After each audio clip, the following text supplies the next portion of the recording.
Alright, good afternoon. Welcome back to Three Swords Gaming as we get into another new player guide, this time about generating income, generating gold, which is the primary currency in Guild Wars 2. There's actually a lot of currencies in Guild Wars 2, as there tends to be in MMORPGs.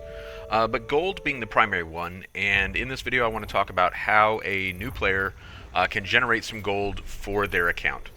Now, I want to be very clear up front what this video is not. This is not going to be a top 10 gold farms in Guild Wars 2 video or a gold farm tier list or something like that. I am probably not the right person to make a video like that because I don't really like farm gold very much myself. And I don't necessarily even know like all the little tricks that some people engage in. I think I know probably most of the tricks, but there might be a few that I'm missing. Instead, I really want to focus on the new player experience and how new players can generate some gold. So what I've done is I'm here on in the Silver Waste, and this will be important in a few minutes. I'll talk about the Silver Waste. So this is a map that was not a core map. Brisbane Wildlands here was a core map. Metrica, Caledon, all this was core. Silver Waste, and then down here Dry Top, which on this particular character, I haven't even been there yet. Those were added during Season 2 prior to Heart of Thorns, which would be like these maps over here, right? This map is going to be important later. We'll get to that. In the meantime, that's where I am. I'm hanging out here. On one of my alt accounts, one of the mini characters, and I've done some events leading up to this point today just to put some stuff in the inventory. And this has actually been in our inventory for God knows how long, but it is relevant to what we're going to talk about today. So, if you, as a new player, are running around doing events, as you can see, there's an event taking place below us down here right now. If we were to come down and do this event along with Mini Time Bomb over here, in an effort to reap the rewards of this event, thinking, oh yeah, I'm going to get gold for this, and we can try and do it. I actually don't think that just the two of us are going to complete this event. Oh, we got another person. Maybe we will. Maybe we will. The event's actually best achieved by throwing the things instead of running them over each time. Having a person near here catching them and other people throwing them, and that's actually the best way to do it. But we're not going to worry about that right now because I just want to make a point, and that point is if we finish this rock collection event, or if we escort that bull right there, then the actual silver amount that we're going to get, if it's even a silver, and it probably will be, it'll probably be like 1 silver, 19 copper, or something like that, is very little for our time invested. So if you are doing events in Guild Wars 2, and you're feeling like, okay, yeah, we failed that event, so we got 44 copper for failing that event. We could escort the bull, and in fact, we've already done enough that if it completes, we'll get credit for it. But I don't necessarily want to because I want to get to the point. The point is, that's not how we're going to generate our gold. Instead, it's the things in Guild Wars 2, it's the things you get that represent your value, or your returns, so to speak. So if you were coming from another game where the paradigm was different, you might look and say, well, I don't want that. Like, I don't need things, I need gold. So let's look at the things we got here from previous events. And you can see we got some bags here that we need to open. Open those real quick. Storage is filling up. Okay. It's good that our storage is filling up. I want to get to the next point. So we got lots of things. If you come up here, you'll see deposit all materials. That's going to help you with inventory management. So if you're a new player and you haven't discovered this button, you need to discover this button. Everything in my inventory right now that can be put into material storage will immediately go into material storage. There we go. Cleared up our inventory space just like that. Now I'm left with some other things, right, that you might have. So some things, Some materials I have here, is still in my inventory because I'm already full in my material storage. On this account, I'm only able to hold 250 of any given thing in material storage. We're going to move a little bit so we don't die while I'm talking. So for example, orichalcum, incandescent dust, like my... Alright, what did we actually get for that event? We got 88 copper for the Escort the Bull event. Not going to make us rich, right? We have a couple options here with this stuff that's in my storage. This is my hidden value of my account. I could just sell these things as they are. So for example, this softwood focus right here. Take a look at the trading post. Not really demand for this. Okay, this is people who are offering amount of money for a thing. This is the current sellers and the listings that they are listing them at, right? So on some things, I didn't actually need to close that. There's really no delta here, and that's important to note as well. And in fact, yeah, so in the interest of time, it would make the most sense for me. So if I sell this to a vendor, by the way, look what I get, 11 copper. So 33 copper for the 3. On the flip side, I can sell each one for 1 silver 69. So this represents 5 silver. If I got this 3 from an event that gave me 88 copper, I actually got 6 total silver from that event. And suddenly the event looks a little bit more favorable. But still, maybe not as much as you might think.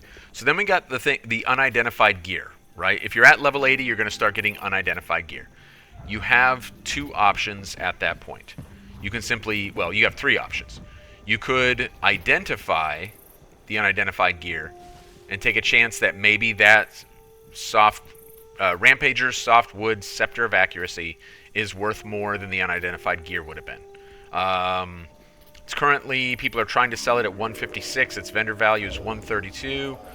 That's not awesome. The unidentified gear was selling for between 217 and 218, so yeah, I would have been better off not identifying it, right?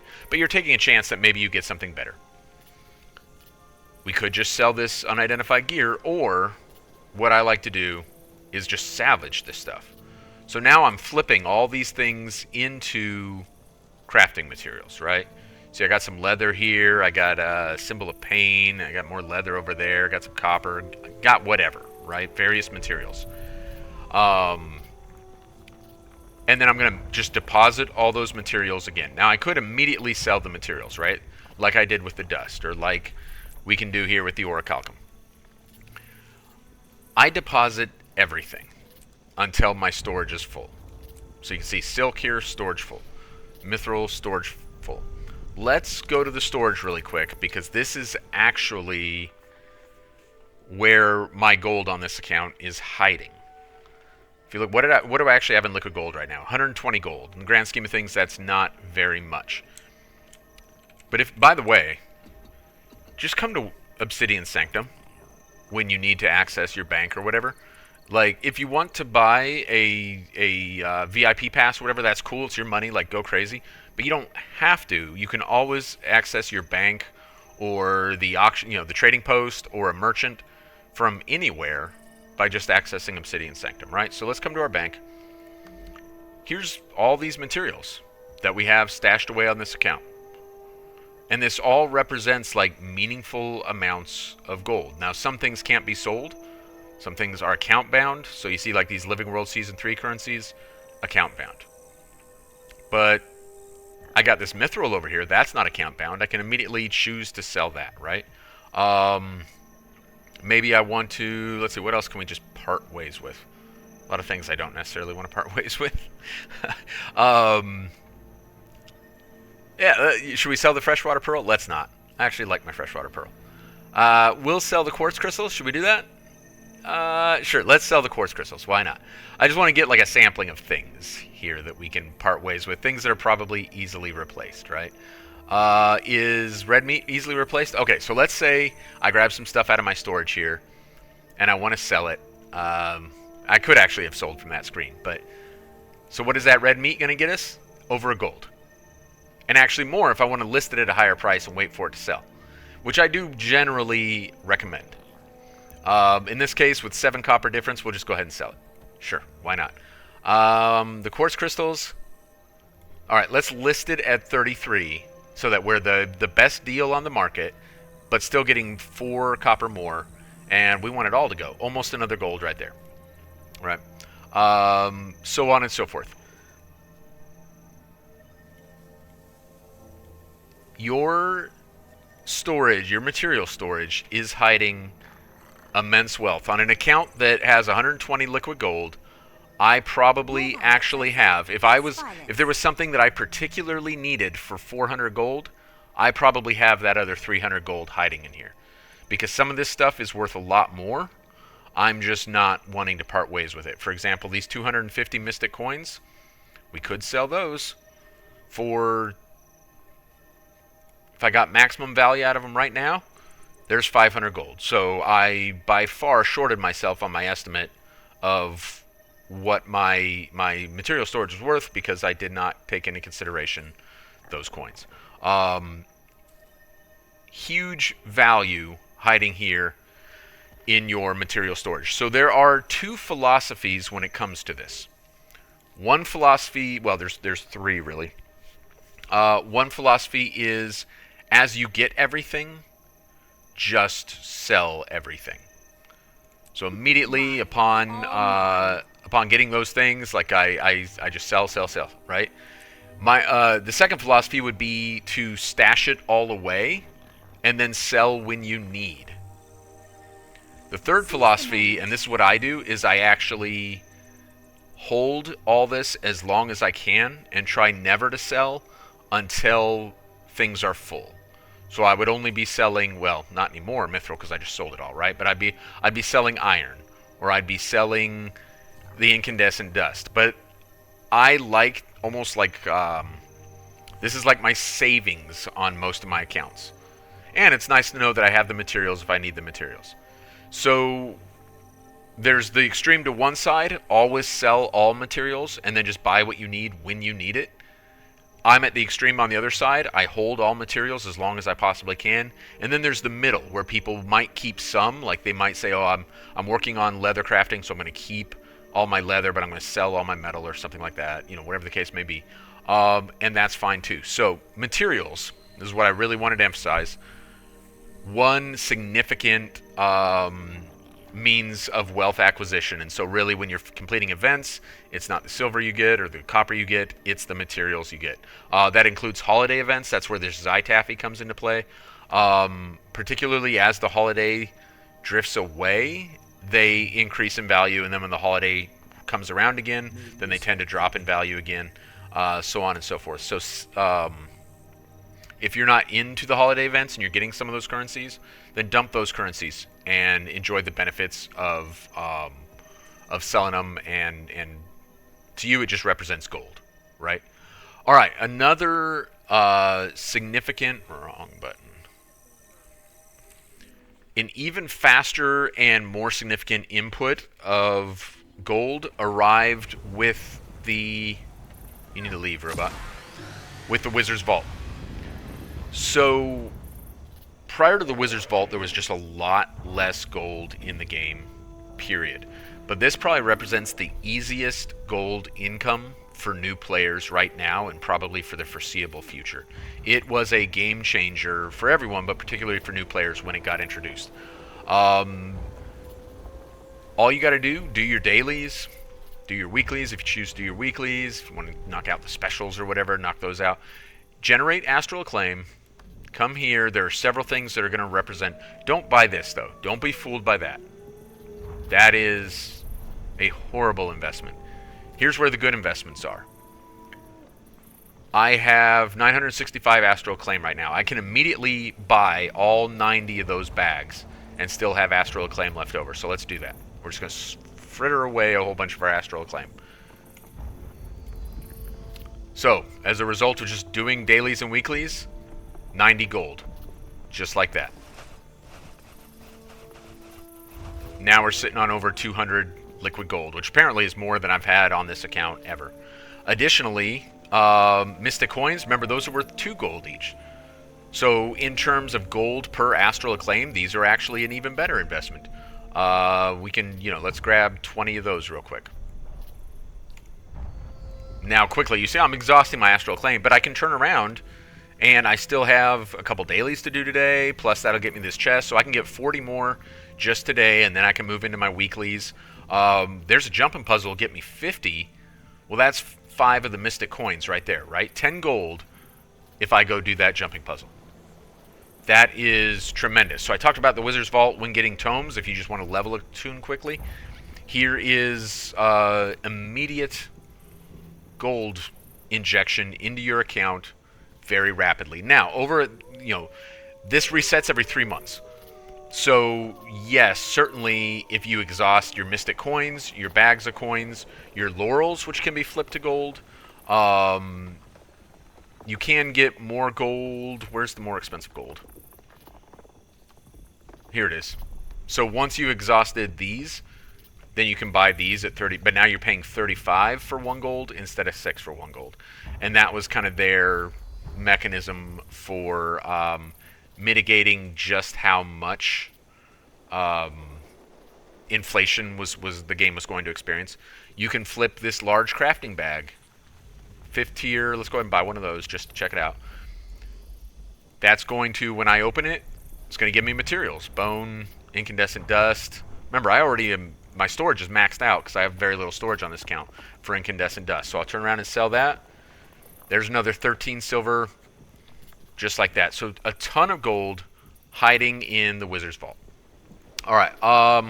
Another mechanism that is readily accessible for new players to earn gold. This is not as quick as the 2 things I just... Well, it's related to the first thing I mentioned. It's not as quick as the Wizard's Vault. There are a couple of maps where a lot of farming takes place because it can be pretty lucrative. We're on one of them right now with the Silver Waste. So in this Silver Waste, there are almost constantly events taking place around the map. Let's... are there no events taking... Oh. That we got 40 seconds before the events start taking place again, because I happen to be on a map that just finished the meta. Okay. Anyway. You'll see there's a fort here, a fort in the middle, fort there. Where's like the 5th fort? Oh wait, there's only 4 forts. So 1, 2, 3, 4. What players do, it's called Reba, and it's called that because red, indigo, blue, amber are the colors for the 4 forts. Players will group up on a map, and they will just rotate between the forts as events are taking place on the forts, and do just enough at each one. So let's say the event's taking place here, right? Maybe this guy's waiting on it. I don't know. So, yeah, here's an event right now, right? I come here, and I'm going to kill a couple of these tendrils, and then I'm going to rotate to the next fort, and I'm going to kill a couple of tendrils. And what I'm trying to do is get credit for all the forts, for the events taking place across the map. And I'm just going to keep going around in circles, diving into the events, because once this fort is taken, then you'll have to defend it. And then if it falls, you got to retake it. So you can see the events happening there right now. The events happening there right now. The events happening there right now. So I can just circle around this map and keep participating in events, and as those events get completed, and if it's a full map, then there'll be enough people rotating that there'll be people at all the forts at all times. So the events are going to get done. Let's see.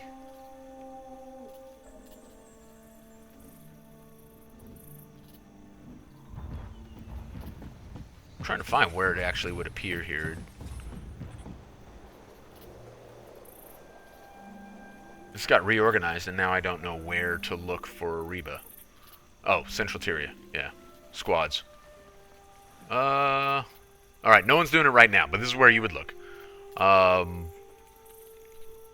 It's less popular than it used to be, but it is still viable. Because you're going to keep getting those events, and they're all going to give you rewards, and those rewards are going to pile up pretty quick. So if you see a map doing that, just understand that is a viable option for you to try and generate some rewards. Additionally, you'll get a map currency, which is like these little shovels that allow you to find hidden treasure chests throughout the map.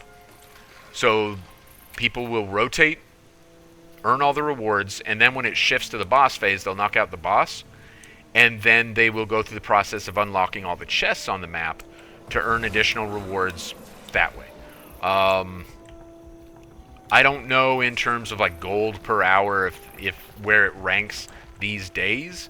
I just mention it because it is a specific thing that you can do on a specific map that may yield, you know, some positive results for you. There is another map that is also particularly lucrative, and it functions somewhat the same, but differently. That makes no sense. Bear with me. Drizzlewood Coast. Now, this won't be accessible to you. Unlike Silver Waste, which is accessible to everybody, Drizzlewood will only be accessible if you have Icebrood Saga unlocked. And, of course, you would need a level 80 character. So this is a perfect map to show, because right now nothing is held by the good guys. You can see all these little regions are red. If we start doing the events to unlock all these regions, look right up here, it says troop evaluation and there's timer counting down. Every 10 minutes, the map conducts an evaluation of what you hold. And as you start taking these areas and holding these areas, the rewards increase. And every 10 minutes, it will give you a series of chests based on what you hold. Those chests generally, I'm like the only person in this map right now. Those chests generally provide a whole bunch of materials. Not only does it provide materials, but it provides materials at the middle tiers. So like tier 3, tier 4, tier 5, those are worth, well, not so much tier 5, but tier 3 and tier 4 tend to be the most valuable materials, along with some tier 6 materials. Because players don't hang out at level 45, 55, 65 earning those materials. So there's less throughput of those materials in the game than tier 5 and tier 6. So this can be a very productive map. And then when these are all completed, there's a meta event that takes place right here. And when it's completed, it drops a whole circle of chests. There's like 11 or something like that chests. I don't remember the exact number. That would just appear in a circle around the final battle area right here. So significant payoff. Then there's a wait, and there's actually a whole bunch of bosses. I can't remember the number, but you do a bunch of bosses all over here. They also give rewards. And then what just happened down here is repeated up here with a final fight against like Mordermoth's Lieutenant or whatever up there in the north. Both offer pretty significant rewards. The only thing I would note is in terms of time investment, like the reward for the time investment, people tend to feel like the south is a bit better than the north. So you will see people do the south, and then when the meta event is completed here, they'll kind of feel like they're done, and you'll have less people engaging in north if you decide to do the whole map. But if you feel like you're a new player, you're struggling to generate gold, but you do already have access to Icebrood Saga and a level 80 character, this is an option for you as well. One more thing I want to note with maps. If you mouse over the name of a map, you will see map bonuses. As you complete random events throughout that map, those map bonuses kick in. So, like, you know, I'm moused over Dredgehaunt Cliffs right now, and you can see some bone at different tiers. You can see Onyx Fragment, Onyx Shard, and Quartz Crystal, right? Maybe I need some Quartz Crystal because I just sold all mine. Some maps, and which ones will rotate from, you know, time to time, will have Shiny Bauble available as their map reward. That Shiny Bauble on a Quarteria map is worth 30 silver. Shiny Baubles on expansion maps, on some expansion maps, are worth 50 silver. I think in Heart of Thorns they're still 30, but then in like End of Dragons and afterwards, I think it jumped to 50 silver. So let's see, are one of these on? No, I don't think they will be because they have specific map currencies. Anyway, you certainly can do it on a core map. Just start blasting out events Sometimes people will actually like form a train. A whole bunch of players will get together in a squad and just rotate and do events to farm those shiny baubles. And if you grind for a couple hours on a map and you do, you get 24 shiny baubles. Now you're sitting on 8 gold. It's not the most efficient in terms of time, but that is meaningful gold going into your account. And if you're enjoying the events anyway, then that's time well invested. So speaking of enjoying certain game modes, I talked about leveling. I talked about the reward tracks in World versus World, PvP, etc.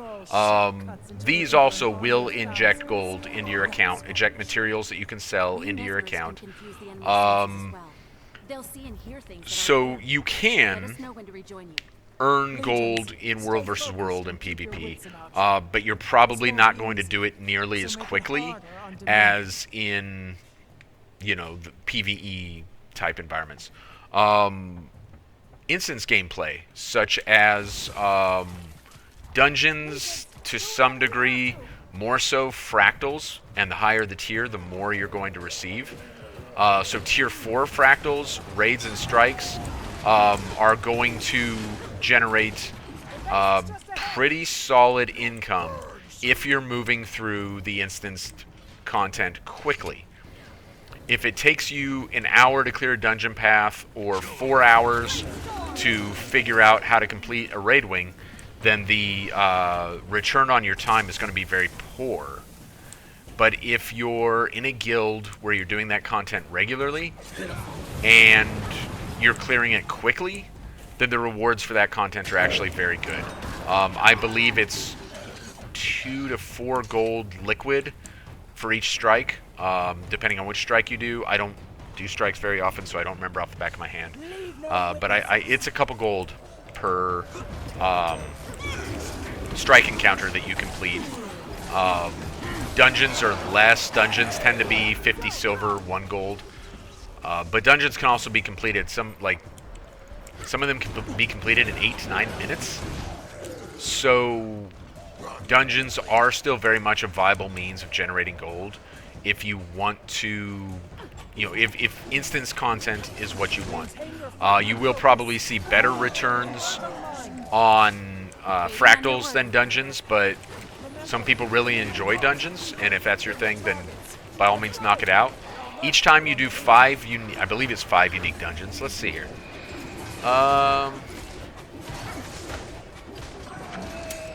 Where is it? Is it in general? Dungeons? Oh, I don't have access to Hobby Dungeon Explorer because I haven't completed. I'm sorry, it's Dungeon Frequenter. Yeah, it's right there. 5 gold every time you complete 8 unique dungeon paths. So you can see right now I have 2 knocked out.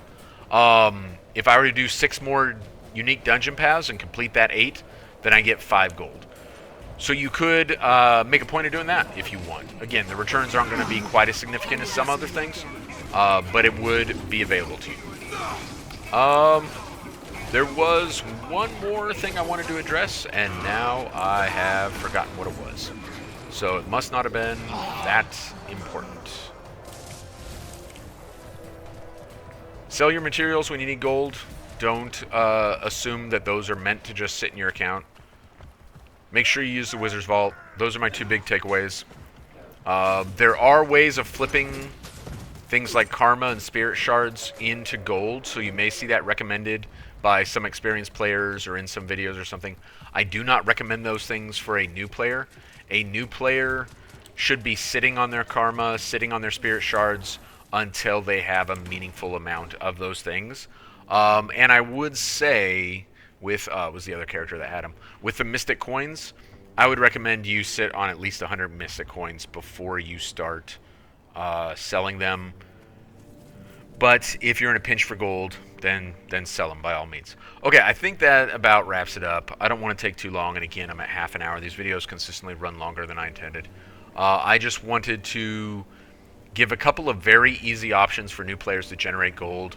How much is enough? Well, I'm not going to tell you like what is or is not. I would say with the Wizard's Vault available, you should be in a position to easily sit on 100 to 150 gold with fairly minimal effort.